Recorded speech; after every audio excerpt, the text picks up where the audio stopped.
Assalamualaikum dan salam sejahtera. Anda bersama saya Zulfitri Yusof dalam Analisis Awani. Hari ini Analisis Awani istimewa bersiaran dari Muzium Kesenian Islam Kuala Lumpur sempena pameran 50 tahun Masjid Negara. Masjid Negara kami angkat sebagai ikon Malaysia pada hari ini kerana kami ingin berkongsikan falsafah di sebalik pembinaan dan juga rekaannya. Bentuk payung dan juga struktur payung itu melambangkan keseluruhan dan juga keharmonian masyarakat Malaysia, dan juga kita ingin berkongsi cerita bagaimana sejarah pembabitan ataupun penyertaan ataupun penglibatan semua masyarakat pelbagai kaum di Malaysia untuk membina monumen negara ini. Itu yang akan kita kongsikan selama setengah jam dalam Analisis Awani pada hari ini. Teruskan bersama kami.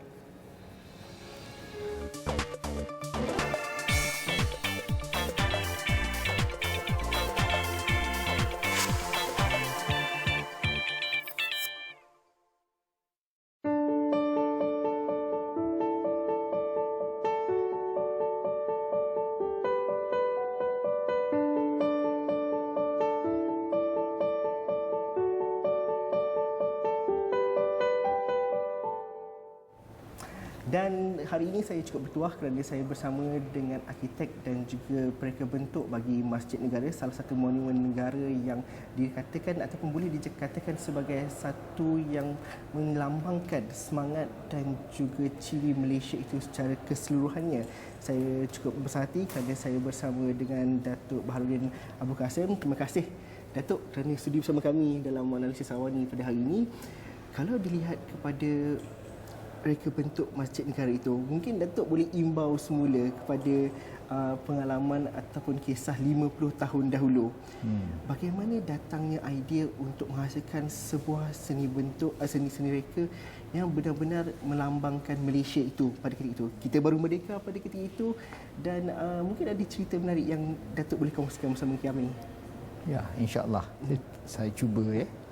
Jadi saya pun begitu juga rasa bangga dan melafazkan ribuan terima kasih kepada Allah kerana kerja ni yang saya tak sangka-sangka boleh mendatangkan banyak perasaan yang bangga kepada negara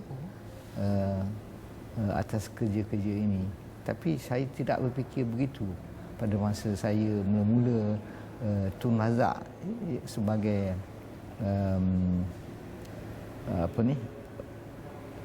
chairman of the Masjid Negara construction team. So Tun Razak, when he told me, I know Tun Razak because I was ex-head boy of MCKK. So I kata, Adin, I want you to design the mosque. Tetapi it must be depicting Malay feeling, because very important. Dia katanya, we are now, we just got independence, and with independence people do not know what independent meant. So therefore, satu daripada perkaranya kita nak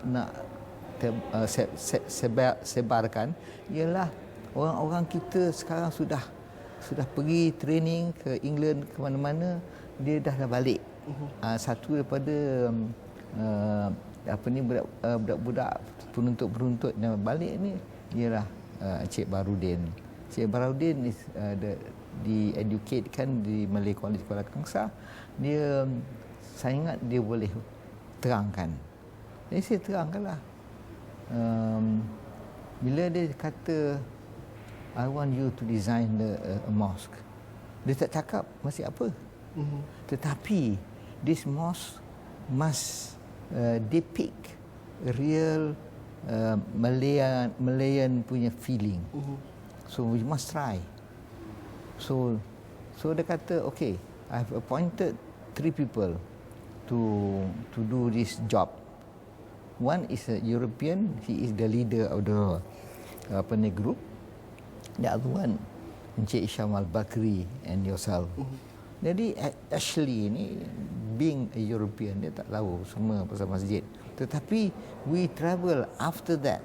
After I was working on masjid and accepted the design, and we were traveling together, Datuk Isham Al-Bakri, and because he was about preparing to go back to England, and Ashley and myself. Maksudnya reka bentuk masjid negara itu dah disiapkan Dah baru siap. keluar Baru negara keluar untuk negara. melihat rekaan-rekaan masjid di seluruh dunia. Ya. Jadi pada ketika itu kalau dilihat Datuk belajar di MCKK dan kalau kita tahu di Kuala Kangsar tu Masjid Ubudiah tu memang rekaan masjid yang cukup cantik sekali. Pada masa itu Pada memang masa itu. Malah sampai sekarang pun masih lagi cantik, gagah di situ. Bagaimana sebenarnya untuk menukar rekaan bentuk kubah bawang yang sudah menjadi kebiasaan bagi masyarakat Melayu pada ketika itu kepada satu reka bentuk yang lebih contemporary dan melangkaui zaman pada ketika itu. Jadi apa ciri-ciri yang melambangkan Malaysia yang Datuk fikirkan ketika mereka bentuk Masjid Negara? Itu saya ceritakan tadi daripada awal lagi. Pada masa Tun Razak suruh saya membuat desain, kami bertiga ni, dia katanya Tun Razak kata masjid ni mesti melambangkan ke perkembangan negara. Jadi dia dah siang lagi bagi dia tak mahu yang masjid yang lama-lama tu lagi kan itu dia punya perasaan. Tetapi saya perasaan lebih kuat daripada itu. Pasal kata I'm not to copy all this onion shaped dome. I must be on my own. Itu saya punya perasaan, tapi I never tell anybody. Pada masa design pun I never tell people why I going to do it. Mana dapat ilham konsep payung tu? Payung dan juga pokok kelapa sebagainya. Bila dia kata, I was thinking, bila we think about Raja-Raja Melayu, in the mosque is really for the Raja-Raja Melayu. Raja-Raja Melayu ni bila dia nak keluar je ke mana-mana, bila mention Raja-Raja Melayu, teringat payung. That's how we started. So now, I better work probably from this approach to convince Tun Razak that this is the way how to build a mosque or to design. That is my idea. So that's how later on bila dia tanya macam mana you dapat idea ni payung, pasal Raja-Raja Melayu lah. Raja-Raja Melayu ni saya terkenang dengan payung. Jadi kita when we are doodling mean doing sketches and so on so forth. Then macam-macam fikiran datang. What is the best shape of payung? Not curve, but be straight line. And that's how the straight line was chosen. Pasal apa? I'm going to translate the structure of a payung by using concrete. Pada masa itu concrete there's the only media. To build building. That is how it is. That's how it started like that. So why is it payung? I explained to him. She traditionally the Malay ruler when they go out from the palace, they must have payung above his head. So it is to symbolize he is a ruler. He is a sultan. He is the chief of the group. So that is Malay tradition. Dia kena okey. Bermati-matian dia bekerja lepas itu. Pasalnya it's a big challenge. I have got to. The request from Tun Razak. Dan Tun Razak approve the idea, the design. Dia kata is excellent work. Dia kata dengan Mr. Kau. Pasal apa I kata important. He have got to translate the idea. I am just giving an idea. So Mr. Kau pun kempang-kempir di hidung dia kata. So we become very very good friend after that.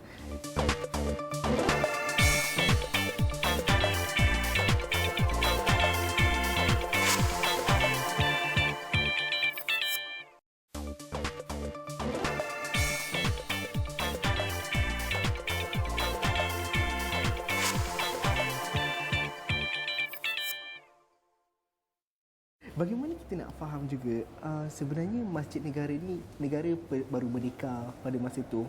Jadi kita mungkin tidak ada peruntukan yang begitu besar seperti hari ini.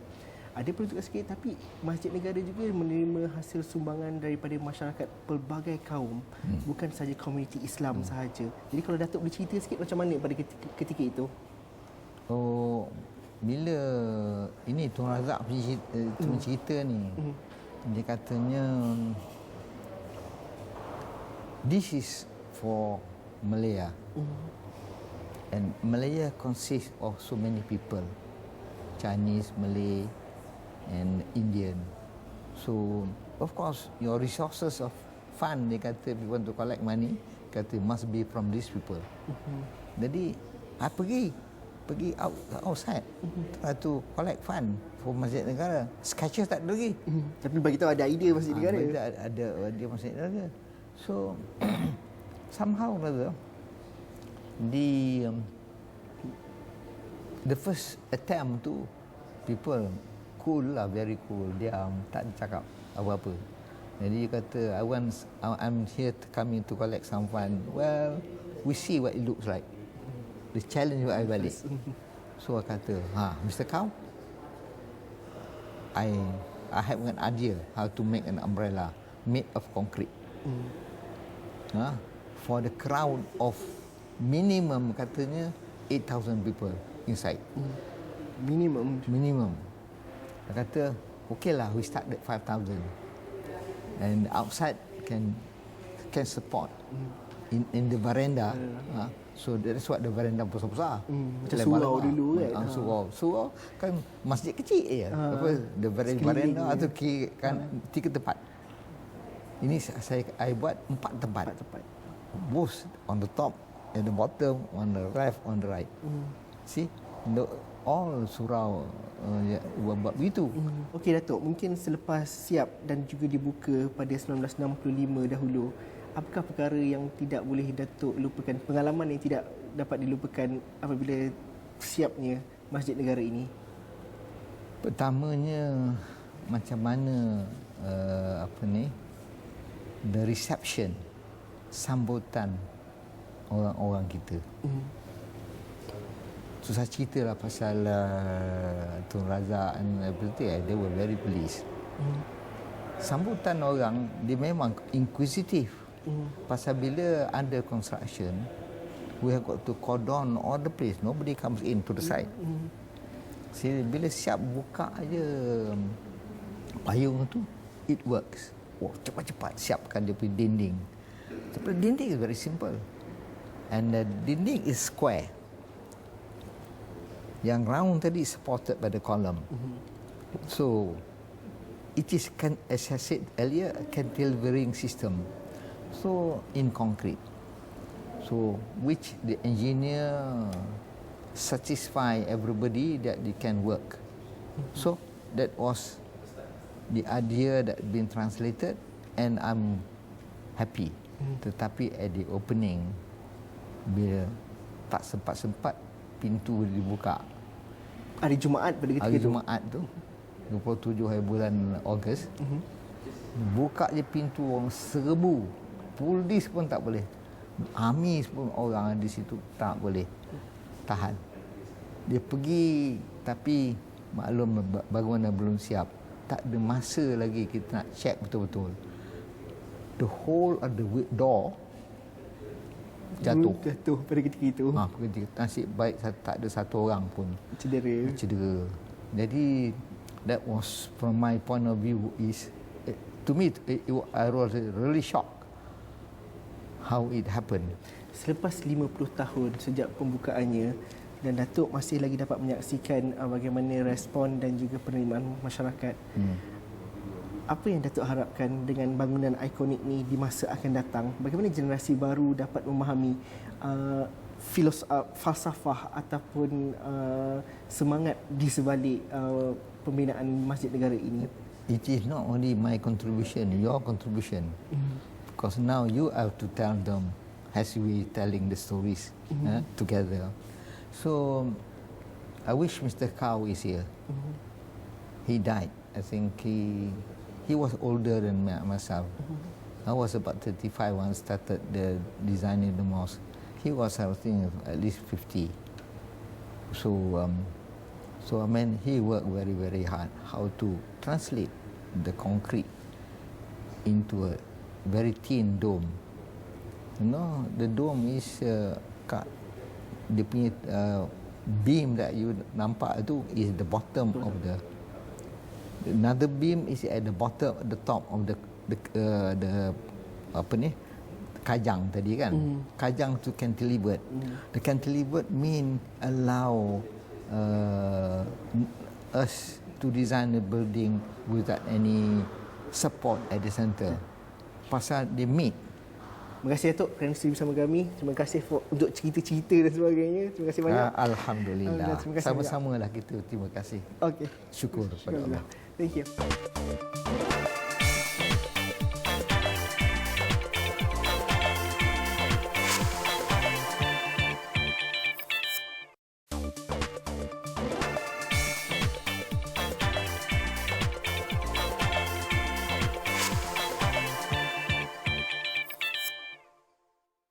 Okey, kini saya bersama dengan Encik Azim Abdul Aziz, merupakan Ketua Pegawai Eksekutif Arts Architecture, dan ini merupakan individu, Encik Azim merupakan individu terpenting yang membawakan dan juga mendokumentasikan pameran Muzium Negara 50 tahun ini. Dan kalau sebagai seorang arkitek dalam generasi pasca selepas kemerdekaan, bagaimana sebenarnya Muzium Negara ini memainkan peranan yang cukup penting dalam pembinaan jati diri dan juga identiti seni bina di Malaysia pada pandangan Encik Azim sendiri? Masjid Negara ni pada mulanya dibina ialah di inspiration untuk Masjid Negara ni sebelum kita merdeka lagi, atau sebulan sebelum merdeka, dan inspirasinya ialah tidak mengikuti colonial design ya. Masa tu sebab tu arkitekturnya, seni binanya agak lain, dan dipanggil post merdeka architecture. So post merdeka architecture-nya pada masa itu untuk menumbuhkan satu architecture language yang mencorakkan bangsa Malaysia atau Malaya pada masa itu, ialah berlain-lain kaum, Melayu Islam, Cina dan India dan lain-lain warga negara. Sebab itu coraknya agak lain, dan dia tidak dipentingkan corak-corak yang telah dibina. Kubah bawang, kubah bawang atau arches atau gerbang-gerbang yang telah dijumpai atau direka oleh lain-lain arkitek sebelum merdeka. Dalam kita bercerita mengenai pengisian kemerdekaan dan juga Hari Malaysia contohnya selepas 50 tahun, kita mencari satu identiti yang sebenarnya sudah ada sejak dahulu lagi, lebih 50 tahun yang lepas, di mana Masjid Negara kosnya sekitar 10 juta ringgit pada ketika itu. Direka oleh seorang Melayu, dibina, dan juga kontraktornya Cina dan juga India, mendapat juga dana daripada berbagai bangsa dan juga agama pada ketika itu. Dan kita melihat bahawa ini adalah asas Malaysia yang sudah bermula sejak dahulu lagi. Jadi selepas 50 tahun, bagaimana pentingnya perkara ini untuk kita angkat semula, dan pentingnya dokumentasi ini juga diceritakan semula untuk generasi yang seterusnya. Ya, ini pentingnya pada generasi sekarang yang mungkin tidak mengingati apa yang telah dilakukan sebelum merdeka atau pada mula-mula zaman merdeka, dan sikap toleransi dan sikap bekerjasama. Sebab itulah itu penting kalau dibawa semula the spirit pada masa itu, pada sekarang, zaman sekarang, dan juga untuk melihatkan kembali corak apa dalam segi seni bina, corak seni bina apa yang akan kita mengambil untuk masa ke depan. Kita tahu selepas merdeka tu banyak corak telah digunakan. Sekarang ada tepat masanya kita memikir semula apa yang sepatutnya diberi diberi kepentingan untuk masa-masa ke depan. Harapan Cik Azim untuk generasi yang baru pasca kemerdekaan dan sebagainya, bagaimana apresiasi itu mungkin dapat difahami dan juga dilakukan dengan lebih baik di masa-masa akan datang? Pameran seumpama ini salah satu contoh, tapi mungkin ada lagi banyak pengkisahan, penceritaan yang mungkin dapat dilakukan di masa-masa akan datang yang dapat difahami dan menarik perhatian generasi yang lebih muda. Kita sebenarnya benda-benda ni ialah detik-detik history, detik-detik sejarah kita. Pembinaan masjid ini, apa kegunaannya, mungkin tidak dirancang pada mulanya, tapi dia terjadi begitu sama jalan. So kadang-kadang bila nak bercakap pada generasi baru ni, ialah dengan pemikiran yang lebih tepat dan pemikiran yang lebih lanjut, kan? Kita boleh mendirikan sebuah dari segi bangunan itu adalah satu built environment untuk shelter, untuk teduhan orang ramai. Dan teduhan orang ramai atau teduhan kita sebagai individu ada bermakna. Apa dia kena pada kita ke tidak. So itu bila kita kadang-kadang kita kena step back and Tengok balik semula. Apa yang kadang-kadang kita ada buat mistake, kesilapan, tapi kita boleh correctkan, sentiasa betulkan yang ke depan. Kita pun boleh mempelajari daripada bangunan-bangunan sekeliling kita. Yang apa yang berfungsi baik atau tidak, kan? Dari situ generasi-generasi baru, pereka-pereka baru dapat memikirkan apa yang corak apa yang mereka merasakan yang lebih baik. Lebih baik untuk sekarang. Terima kasih Cik Azim, terima kasih banyak. Sama-sama. Terima kasih. Terima kasih banyak Ustaz.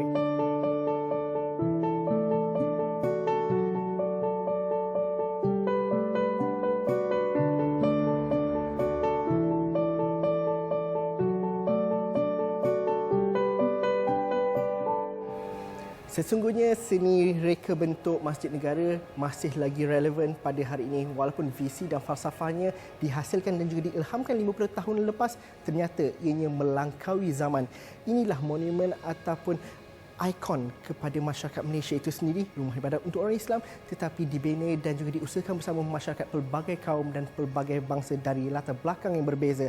Sekian saja analisis Awani untuk hari ini. Jika anda ada sebarang pandangan atau cadangan ataupun mungkin pengalaman anda di Masjid Negara, boleh kongsikan bersama kami di platform media sosial kami di Facebook, di Twitter Astro Awani. Dan juga terima kasih kami ucapkan kepada pihak Museum Kesenian Islam Malaysia dan juga pihak Arts Architecture yang menganjurkan pameran ini. Sekian saja analisis Awani, kita jumpa lagi pada hari esok.